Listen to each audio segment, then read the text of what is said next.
Um verdadeiro pai. Qual a atitude do verdadeiro pai para com o filho? De dar o mantimento, de dar as vestes, de dar carinho, de dar refúgio. Eu digo algo para você. O que Deus ele representa para você? Ele representa somente aquele que te abençoa? Ou ele representa para você o seu pai? Aquele que te dá carinho, aquele que quer o melhor para você, aquele que quer o conforto. Um verdadeiro pai, jamais ele vai se alegrar com um filho sofrendo. Um pai jamais ele vai querer uma aprovação que não tenha fim para um filho. E eu creio, eu sei, que este Deus a qual nós servimos, verdadeiramente Ele é o nosso Pai. E Ele jamais vai querer um sofrimento que dure eternamente. Mas a vontade dEle é o mais breve possível nos arrancarmos deste mundo, nos arrancarmos dessas provações. Mas é preciso entendermos as provações, porque às vezes um pai corrige um filho, o nosso Deus também nos corrige, nos preparando para este grande dia. Você já notou quantas dificuldades você atravessou na vida? Quantos problemas? E todos esses problemas a cada dia mais te aproximou de Deus. Ontem eu conversava com um jovem casado. Ele disse assim: eu agradeço a Deus pela luta que eu estou atravessando, porque parece que quando não tem luta, nós ficamos tranquilos no nosso campo. E quando não tem dificuldade, nós, não, hoje eu não vou na casa do Senhor, eu não preciso pregar a palavra de Deus, eu não preciso fazer isso, eu não preciso fazer aquilo. Mas quando a dificuldade bate na porta da nossa casa, nós saímos correndo, nós vemos para o tempo, pode estar caindo o canivete, eu preciso ir na casa do Senhor, porque Deus ele tem uma palavra para a minha vida. Mas quando está tudo bem, nós não pensamos dessa maneira. E Deus ele é onisciente, para que eu e você alcance este lugar de vitória, este lugar de bem-aventurança. É preciso nós passarmos por essas provas, é preciso alicerçarmos a nossa fé. E enquanto nós estamos neste mundo, você tem que glorificar, agradecer muito a Deus por alguém especial que está aqui no nosso meio. Eu não sei se pelo teu acordar você disse bom dia para ele. Eu não sei se hoje pelo acordar você agradeceu ele pelo dom da vida. Você agradeceu ele pela sua saúde, pelo seu físico, pelos sonhos, pela família, pela cidade a qual você mora. Eu quero apresentar para ele, é o Senhor Espírito Santo. E ele não é simplesmente Espírito Santo, porque a Bíblia diz, Jesus Cristo dizendo lá no livro de João capítulo 14, o versículo 1, eu vou para o Pai, mas eu vou rogar para Ele, para que Ele envie para vocês o outro Consolador. O outro Consolador, Ele estava dizendo, aquele que tem o mesmo poder, aquele que vai dar a continuidade na minha obra, que eu não terminei. Ele vai estar com vocês todos os dias, até a consumação do século. Ele vai ser o próprio Deus, não habitando em templo feito por mãos de homens, mas vai ser o próprio Deus habitando dentro de um corpo físico. Eu não sei se você tem valorizado o Espírito Santo do tamanho de Deus, mas eu quero dizer para você nessa noite, que é tempo, é dia, de você começar a valorizar a maior riqueza que você poderia ter, a riqueza que muitas pessoas têm procurado neste mundo e não têm encontrado. Mas nós agradecemos a Deus, porque um dia nós levantamos as mãos, e quem fez esta obra foi essa pessoa tão especial, que foi o Espírito Santo, aquele que dá vida, aquele que dá vitória, aquele que nos motiva, aquele que nos dá esperança, aquele que é o nosso melhor amigo. E nas provas a qual nós passamos, Jesus Cristo estava dizendo que Ele seria o outro Consolador. Quando Jesus esteve aqui nessa terra, o que Jesus ele mais fez?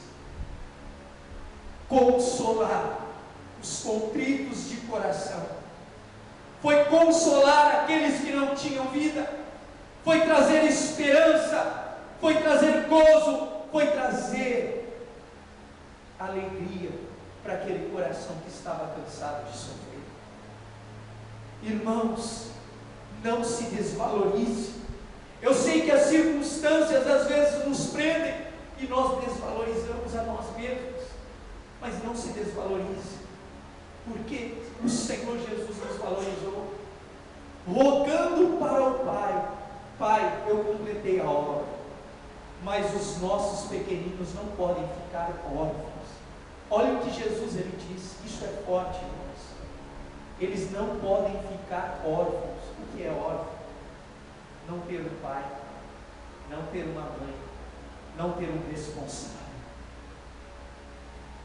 Jesus Cristo estava dizendo que o Espírito Santo seria o nosso Pai, que o Espírito Santo seria o nosso responsável. Ele tem olhado para a tua vida, Ele tem olhado para os teus sofrimentos, Ele tem olhado para você com olhos de amor, porque Ele é o teu Pai, o Espírito Santo. Ele é o representante de Deus, Ele é o próprio Deus aqui na terra.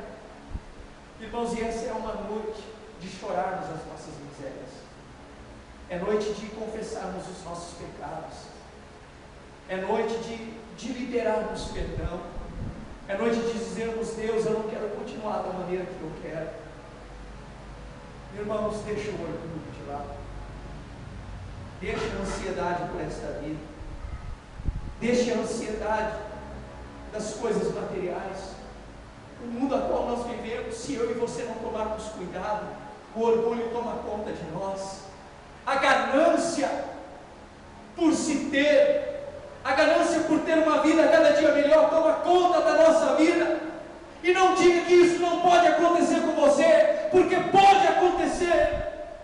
Quantos irmãos nossos que estavam no nosso meio, Deus começou a abençoar, começou a entrar um dinheirinho a mais, e isso que parecia ser bênção se tornou maldição. O casamento foi destruído, a fé foi destruída, a esperança foi arrancada do coração dele.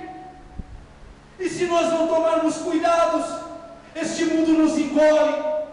Mas a palavra de Deus diz: se nós tivermos uma fé alicerçada no Senhor Jesus Cristo, se nós tivermos uma dependência diária do Espírito Santo de Deus na nossa vida, é Ele quem vai governar, é Ele quem vai dirigir as nossas vidas, Ele é o nosso guia.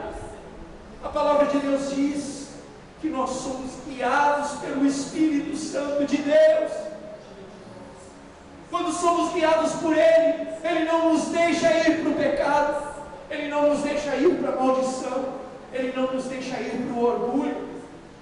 Mas o Espírito Santo, quando governa a nossa vida, Ele nos direciona para o centro da vontade do Pai, para o centro da vontade do Pai. Irmãos, nós temos que sentir nojo nesse mundo a cada dia.